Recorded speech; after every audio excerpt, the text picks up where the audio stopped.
எதிரிகள் யாருன்னு சொல்லிட்டு களத்துக்கு வந்திருக்கிறோம். அதனால அவங்கள மட்டும் தான் எதிர்ப்போம். அதுவும் அந்த எதிரிகள் யாரு இப்போ இங்க 2026 சட்டமன்ற தேர்தலில் களத்தில் இருக்கிறாங்களோ அவங்கள மட்டும் தான் எதிர்ப்போம். சும்மா களத்திலே இல்லாதவங்களையும் களத்துக்கும் அவங்களுக்கும் சம்பந்தமே இல்லாதவங்களையும் எதிர்க்கிற ஐடியாலாம் இல்ல பாஸ். நீங்க கேட்கிறீங்கன்றதுக்காக எதிர்த்துட்டு இருக்க முடியாது பாஸ். எங்களுக்கு நிறைய வேலை இருக்குது. ஒரு இடத்துல நம்ம சிஎம் சார் அவர்கள் பேசும்போது சொன்னாங்க, என் கேரக்டரையே புரிஞ்சுக்க மாட்டேங்கிறேன். இது சினிமா டயலாக் இல்லையா? நான் ஏதாவது பேசினா சினிமா டயலாகா? சார் பேசினா அது சினிமா டயலாக் இல்லையா? சிலப்பதிகாரத்திலிருந்து எடுத்ததா அந்த லைன். என் கேரக்டரையே புரிஞ்சிக்க மாட்டேன்றது. உங்களை எப்படி தான் சார் புரிஞ்சுக்கிறது? எந்தெந்த விஷயத்துலலாம் சார் உங்க கேரக்டர் நாங்க புரிஞ்சுக்கிறது? அதையும் நீங்களே சொல்லிட்டீங்கன்னா கொஞ்சம் நல்லா இருக்கும் சார். சட்டம் ஒழுங்குல நாடே சந்தி சிரிக்குது அதுலையா? பெண்கள் பாதுகாப்புல நாடே சந்தி சிரிக்குது அதுலையா? பொய் வாக்குறுதிகளா கொடுத்து ஏமாத்தி ஆட்சிக்கு வந்தீங்களே அதுலையா? எதுல தான் சார் உங்க கேரக்டர் நாங்க புரிஞ்சுக்கிறது? ஆனா ஒண்ணு, தமிழ்நாட்டில் ஆட்சி செய்யற நீங்களும் சரி, ஒன்றியத்தில் ஆட்சி செய்யறவங்களும் சரி, நீங்க ரெண்டு பேரும் முதல்ல என்னோட கேரக்டரை புரிஞ்சுக்கணும் சார். என்னோட கேரக்டர்னு சொன்னது நம்ம மக்களோட கேரக்டரை. 2026 சட்டமன்ற தேர்தலோட அந்த கேரக்டரே கொஞ்சம் வேற மாதிரி சார். அத கொஞ்சம் தயவு செஞ்சு நீங்க புரிஞ்சுக்கணும் சார். புரிஞ்சுக்கலனா மக்களே உங்களுக்கு புரிய வைப்பாங்க சார். கான்பிடென்ட்டா இருங்க சார். விஜய் என்ன அரசியல பேச மாட்டேன்றாரு? விஜய் என்ன சினிமா டயலாக் மாதிரி பேசுறாரு? விஜய் என்ன பஞ்ச் டயலாக் பேசுறாரு? விஜய் என்ன 10 நிமிஷம் தான் பேசுறாரு, 9 நிமிஷம் தான் பேசுறாரு. நான் எத்தனை நிமிஷம் பேசினா உங்களுக்கு என்ன சார்? நான் எப்படி பேசினா உங்களுக்கு என்ன சார்? உள்ள விஷயம் என்னன்னு பாருங்க சார். ஒவ்வொரு மாவட்டத்துக்கும் போய் மக்கள் ஃபேஸ் பண்ற பிரச்சனைகளை எடுத்து பேசிட்டு இருக்கிறேன். பின்ன அது அரசியல் இல்லாம வேற எதுதான் அரசியல்? உங்களை மாதிரி தனிப்பட்ட முறையில தரக்குறைவா அசிங்கமா பேசுறதுதான் அரசியல்னா அந்த அரசியல் நமக்கு வராது. வராதுன்னா நல்லாவே வரும். உங்களை விட எனக்கு அது நல்லாவே வரும். வேணான்னு விட்டு வச்சிருக்கிறோம். அப்புறம் உங்களுக்கு நமக்கு என்ன வித்தியாசம்? காஞ்சிபுரத்தில் நாம பேசும்போது இந்த மாதிரி உங்களால் அமைக்கப்பட போற ஆட்சியில நம்ம ஆட்சிக்கு வந்த உடனே என்னெல்லாம் செய்ய போறோம்ன்றது சிலது சொன்னோம். அதையெல்லாம் தப்பா புரிஞ்சுக்கிட்டு இப்போ சொல்றேன், விளக்கமா சொல்றேன். நான் சலுகைகளுக்கு எதிரானவன் கிடையாது. மக்களுக்கான சலுகைகளை இலவசம்னு சொல்லி அசிங்கப்படுத்துறதுல எனக்கு உடன்பாடு கிடையாது. மக்கள் காசுல மக்களுக்கு செய்யறதை எப்படி இலவசம்னு சொல்லுவீங்க? அப்படியே செஞ்சிட்டாலும் ஓசில போறேன்னு சொல்லி அசிங்கப்படுத்துறீங்க. என்ன கேட்கறதுக்கு ஆள் இல்லைன்னு நினைச்சீங்களா? மக்களுக்கு ஒண்ணுன்னா இந்த விஜய் வந்து நிப்பா, இந்த விஜய் வந்து கேள்வி கேட்பா. இந்த விஜய் எப்பவுமே மக்கள் பக்கம் தான். அதே மாதிரி மக்களும் என் பக்கம் தான். என் மக்கள் மானத்தோட மரியாதையோட கௌரவத்தோட வாழணும். என் மக்கள் யாருக்கும் கீழே கிடையாது.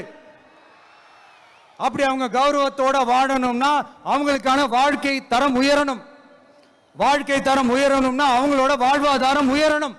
வாழ்வாதாரம் உயர்ந்தாதான் பொருளாதாரம் உயரும். பொருளாதாரம் உயர்ந்தாதான் வசதி வாய்ப்புகள் உயரும். இதெல்லாம் உயர்ந்தாலே ஆட்டோமேட்டிக்கா அவங்களோட வாழ்க்கை தரம், அவங்களுக்கான மரியாதை, அவங்களுக்கான கௌரவம் எல்லாமே உயரும். இதுக்கான வழிகள், அந்த சூழல்களை அந்த கவர்மெண்ட் அமைச்சு கொடுக்கணும்.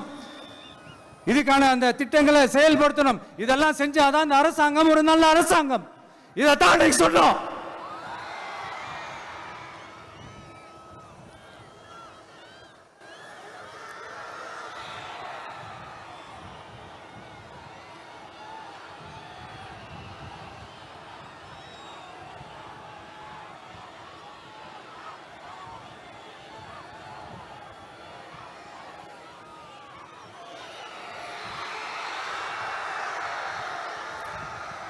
இதத்தான் அன்னைக்கு சொன்னோம். உடனே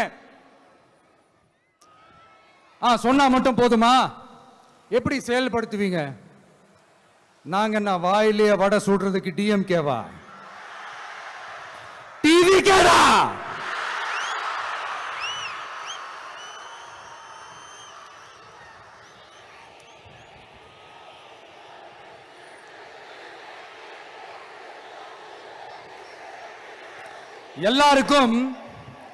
எல்லாருக்கும் நிரந்தரமான ஒரு வீடு இருக்கணும்னு சொன்னோம். உடனே எங்க ஆட்சியிலே நாங்க எல்லாரும் வீடு கட்டி கொடுத்துட்டோமே அப்படிங்கிறது. இல்ல நான் கேட்கிறேன், இங்க உங்களை தான் கேட்கிறேன், இங்க வாடகைக்கு இருக்கிறவங்களே இங்க யாரும் இல்லையா? எல்லாருக்கும் சொந்தமா வீடு கட்டி கொடுத்துட்டாங்களா? அடுத்து வீட்டில் இருக்கிற ஒவ்வொருத்தரும் மினிமம் டிகிரி படிச்சிருக்கணும் அப்படின்னு சொன்னோம். உடனே எங்க ஆட்சியிலே எல்லாரும் டிகிரி படிச்சு முடிச்சிட்டாங்களே அப்படிங்கிற மாதிரி சொல்றது. அது உண்மைனா ஸ்கூல் லெவல்லையே டிராப் அவுட்ஸ் அதிகமானது யாரோட ஆட்சியிலங்க?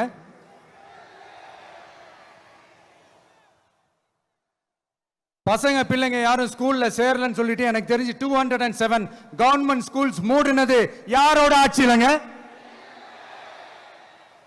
இதுல கல்வியில் சிறந்த தமிழ்நாடுன்னு டிராமா வேற. அடுத்து குடும்பத்தில் ஒருத்தருக்கு நிரந்தரமான வருமானம் வரணும், வேலை வாய்ப்பு கிடைக்கணும் அப்படின்னா நாங்க கொடுக்காத வருமானமா, நாங்க கொடுக்காத வேலையா அப்படிங்கிறது. எத்தனையோ லட்சம் காலி பணியிடங்கள் நிரப்புவோம்னு வாக்குறுதி கொடுத்துட்டு ஆட்சிக்கு வந்தீங்களே, எத்தனை லட்சம் காலி பணியிடங்களை நிரப்புனீங்க? அட்லீஸ்ட் 1 லட்சம் காலி பணியிடங்களாவது நிரப்புனீங்களா? இதெல்லாம் சொல்லிட்டு மக்களை ஏமாத்துறது யாரோட ஆட்சியிலங்க?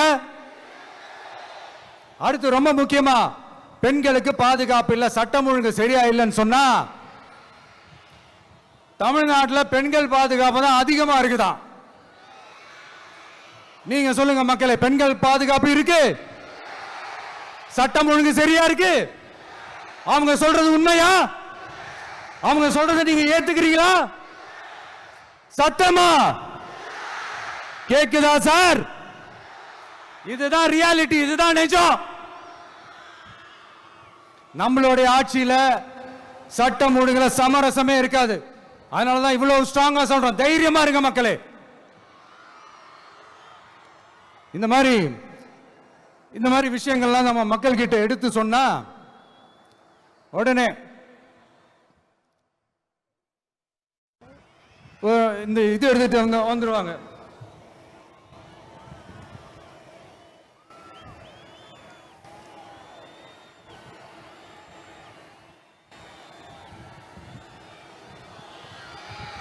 இந்த மாதிரி இதெல்லாம் என்னென்ன செய்ய போறோன்றது சிலதெல்லாம் காஞ்சிபுரத்தில் சொன்ன மாதிரி சொன்னா எல்லாத்தையும் தப்பா திருச்சி பேசிக்கிட்டு அவதூறு பரப்பிக்கிட்டு.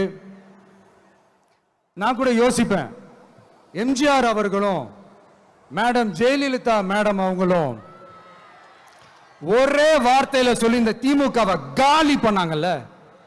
நான் கூட யோசிப்பேன், ஏன் இவ்வளவு ஹார்ஷா பேசுறாங்க, ஏன் இவ்வளவு ஹார்ஷா அவங்கள திட்டுறாங்கன்னு யோசிச்சது உண்டு. இப்பதானே புரியுது. அவங்க 2 பேரும் சொன்னதை இப்ப நானும் ரிப்பீட் பண்றேன். திமுக ஒரு தீய சக்தி, திமுக ஒரு தீய சக்தி, திமுக ஒரு தீய சக்தி, திமுக ஒரு தீய சக்தி, தீய சக்தி, தீய சக்தி, தீய சக்தி. என் நெஞ்சில் குடியிருக்கும் ஈரோடு மக்களே,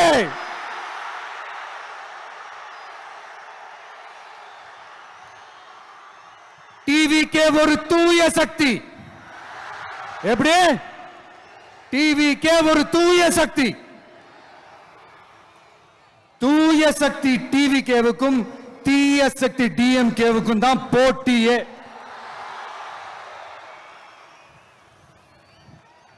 என்ன முடக்கலாம்னு நினைக்கிறீங்க, ஆனா இந்த சத்தத்தை ஒரு நாள் உங்களால முடக்க முடியாது. மக்கள் விரோத திமுக அரசை வீழ்த்த மக்கள் சக்தியான நம்மளால மட்டும்தான் முடியும். அண்ணன் செங்கோட்டையன் அண்ணன் அவர்கள் நம்ம கூட வந்து சேர்ந்தது நமக்கு ஒரு மிகப்பெரிய ஒரு பலம். அந்த மாதிரி செங்கோட்டையன் அண்ணன் அவர்கள் மாதிரி இன்னும் நிறைய பேர் வந்து சேர இருக்கிறாங்க. அவங்க எல்லாருக்குமே அந்த உரிய அங்கீகாரத்தை கொடுப்போம். எத்தனை எத்தனை பொய்யான வாக்குறுதிகள். வந்த உடனே நீட்டை ரத்து செய்வோம், கல்வி கடனை ரத்து செய்வோம், கேஸ் சிலிண்டருக்கு மானியமா 100 ரூபாய் தருவோம், என்னெல்லாம் அடிச்சு விட்டுட்டு இன்னி வரைக்கும் கேட்கிறேன், இதெல்லாம் சொன்னாங்களே செஞ்சாங்களா? இவங்க எப்பவுமே இப்படிதான், சொல்றது ஒண்ணு செய்யறது ஒண்ணு. திமுகவும் பிரச்சனைகளும் ஃபெவிகால் போட்டு ஓட்டின ஃப்ரெண்ட்ஸ் மாதிரி ஒன்னிலிருந்து ஒன்னை பிரிக்கவே முடியாது. இப்போ ஈரோடு பகுதியில் இருக்கிற பிரச்சனையை பத்தி பேசுவோம். பெரியார் பேரை மட்டும் சொல்லிக்கிட்டு எப்படி அவரோட கொள்கைகளுக்கு எதிராக செயல்படுறாங்களோ அப்படிதான் இந்த மஞ்சள் நகரத்தோட மஞ்சளுக்கும் ஒண்ணும் பண்ணல, மஞ்சள் விவசாயிகளுக்கும் ஒண்ணும் பண்ணல. ஆராய்ச்சி மையம், சிறப்பு மையம்னு கோடி கோடியா டெண்டர் விட்டாங்க, பேருக்கு கட்டிடத்தை கட்டினாங்க. ஆனா உலகமே போட்டி போட்டு வாங்குற மஞ்சளை மதிப்பு கூட்டி விற்பனை செய்ய,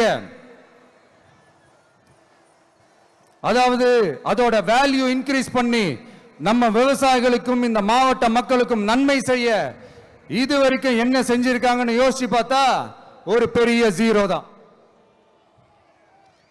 கரும்பு நெல்லுக்கு அரசாங்கம் விலை பிக்ஸ் பண்றாங்க, அதையும் ஒழுங்கா பண்றதில்ல, ஒவ்வொரு முறையும் பிரச்சனை. அங்க நெல் கொள்முதல் செய்யறதுல ஊழல்.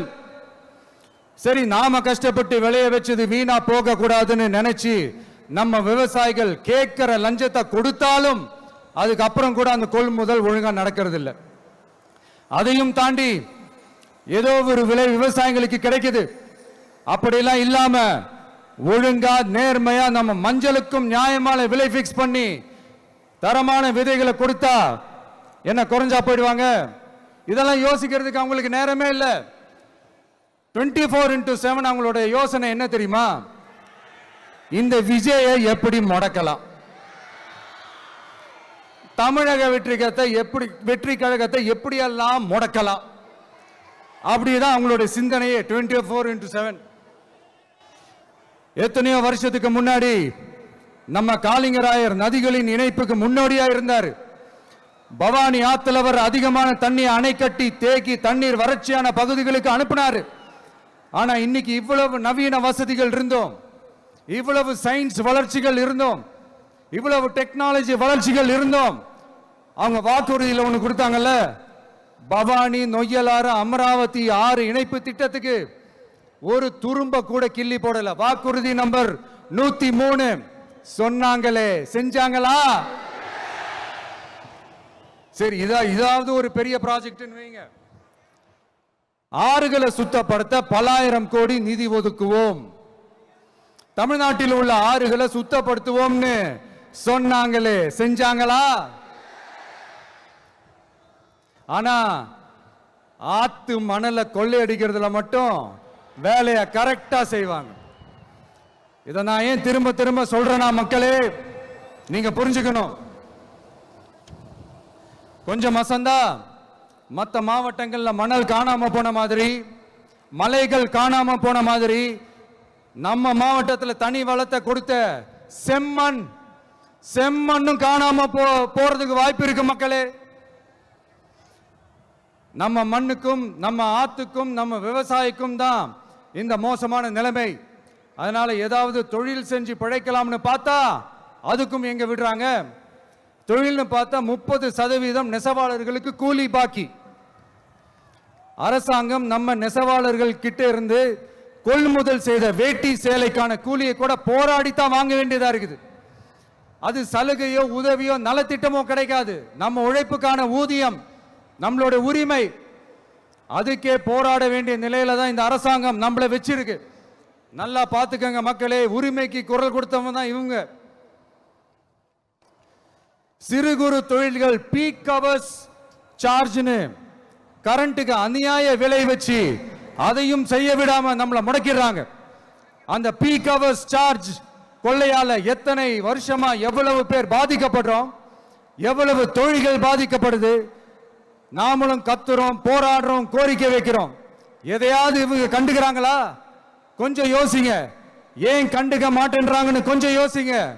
அப்பதான்